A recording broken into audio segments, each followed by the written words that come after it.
for your support. I have Italy, Cote d'Ivoire, Cuba, Netherlands, Nicaragua, and Canada. Thank you, Chair. I have the impression that the somber mood that seems to have fallen over this meeting is perhaps excessive. And I think that this debate would benefit if we spoke openly about what happened yesterday, also for those who were not in the room, as I think that this is the only way to get over what we hope is only a temporary setback for this process. So yesterday, during the informal consultations on your text that you chaired, one delegation opposed the proposal for a special conference to adopt the two mechanisms, arguing that the final document of the 9th review conference did not allow us to do that. More specifically, that delegation argued that paragraph 16 in section B of the decisions and recommendations part of the final document allows for the convening of a special conference only when this working group completes its work and agrees on a report. In other words, we should agree on all the items in the working group's mandate before convening a special conference. This is indeed an interpretation of paragraph 16, a literal legalistic interpretation of that paragraph. But it should be seen in conjunction with other sections of the final document, namely with sections D and E of the decisions and recommendations. These sections mandate the working group with developing with a view to establishing the two mechanisms. At the review conference, we did choose to have two separate sections for the mechanisms because this was indeed one of the main achievements of the review conference. Both paragraphs stipulate that the working group can make recommendations in order for these mechanisms to be established.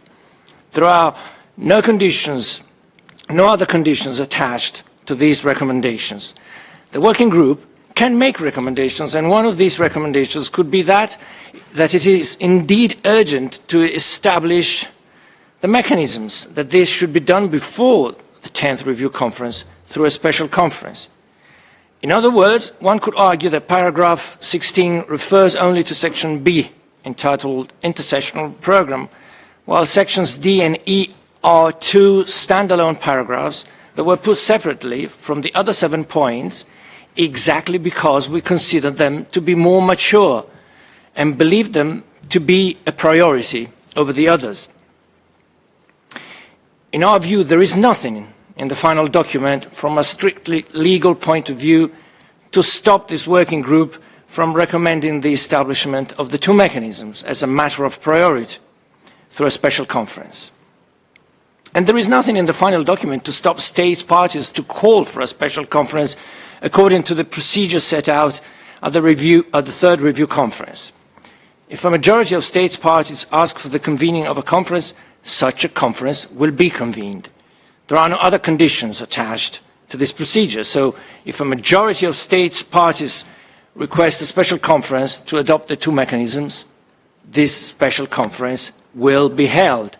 And it is the duty and obligation of every depository state to see to it. However, even if we were to accept the restrictive interpretation of paragraph 16 that I mentioned, there is still a way around this.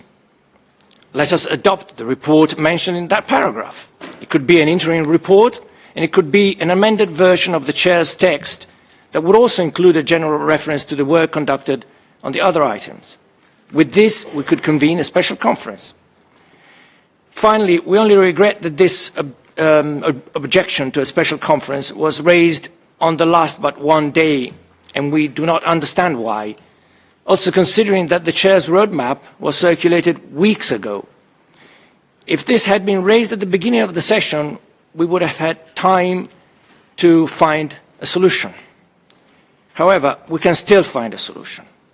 There is broad agreement that these two mechanisms must be urgently established. We have all put a lot of efforts and time into the two mechanisms under your guidance and have made impressive progress. So we all stand to lose if we do not continue this process. especially developing countries, if we do not establish the ICA mechanism. So let us review the Chair's previous roadmap and work on ways to make it possible for the special conference to be called by 2025 as foreseen in the final document. Finally, Mr. Chair, let me share your concerns about our inability to deliver. If a biological weapon were to be used tomorrow, we would be caught completely unprepared. The world would look at us and would ask, what have you done to prevent this? All the more reason to act now. And this is why, Mr. Chair, we renew our support for the work you have conducted so far and rely on your leadership to overcome this setback and move forward towards a consensual solution that we believe is still possible. I thank you, Chair. Grazie mille.